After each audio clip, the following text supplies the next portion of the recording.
4 exceptional quality for such a small car and still fun to drive against expensive compared to its rivals. The Audi A1 is now knocking on the door of its 8th year on sale, but the smallest Audi hatchback is still a strong premium super-mini contender against rivals like the Mini Cooper.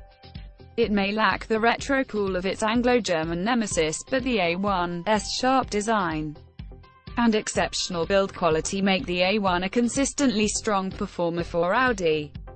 The range-topping S1 is also a unique entity in the super-mini hot hatch class, being the only all-wheel drive option, although this does come at considerable financial expense.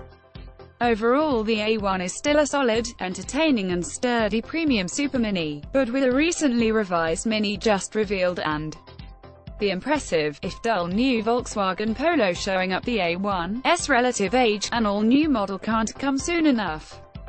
Luckily we won't have to wait too much longer though, as an all-new version should appear at some point in 2018. Image 7 of 30. Image 7 of 30 performance and 0 to 60 time greater than a 93 bhp engine sees the A1 hit 62 miles per hour in 10.9 seconds, reach a top speed of 116 miles per hour. If you want performance, then look to the S1 Quattro engine and gearbox. All 1-liter Audi A1s come with a 5-speed transmission as standard, while TDI models and 1.4-liter TFSI-equipped cars have a 6-speed box. A dual-clutch box is offered as an option. Ride and handling greater than the Audi A1 is a sensible, grown-up car. Its talents aren't as blatant as many hot hatches, but be patient and it will show its fun side. MPG and running costs greater than if fuel economy is your goal, then the TDI model is the one to go. 4. It manages a combined 80.7 mpg and dodges road tax due to minimal carbon dioxide emissions. Interior and tech, fit and finish in the A1 is what you would expect of an Audi. It's superb.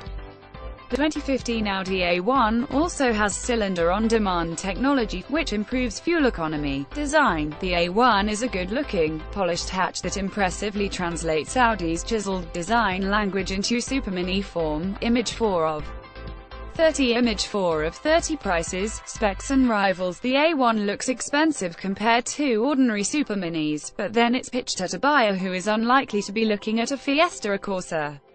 The Mini is the A1's most obvious rival, even if the Audi cannot match the Brit for verve on the road. The cheapest A1 starts at just under the £16,000 mark, for a 1.0 TFSI manual 3-door version. The 5-door Sportback models add around £600 to the list price, and go for the S-tronic automatic, and you'll add £1,500 more to that.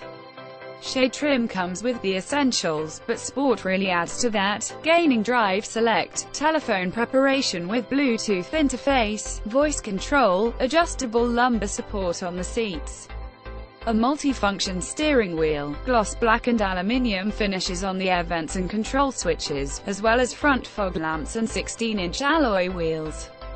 S-line models benefit primarily from the more assertive exterior styling and gain Xenon Plus's headlights with daytime LED running lamps. The options list is lengthy, allowing plenty of personalization, but it's as expensive as it is long, so be careful with the checkboxes.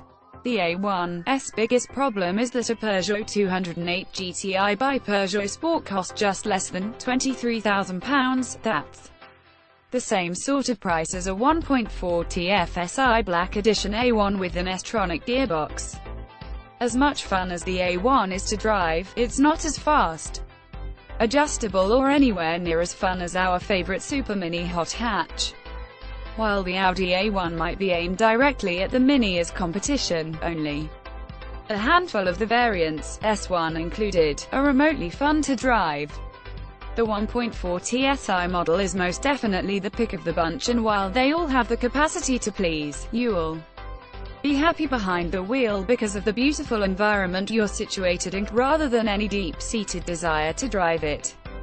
Sport trim brings stiffer suspension, to the detriment of ride comfort, but thankfully, it's a free-to-select option, and despite the Evo mantra, we'd recommend doing without.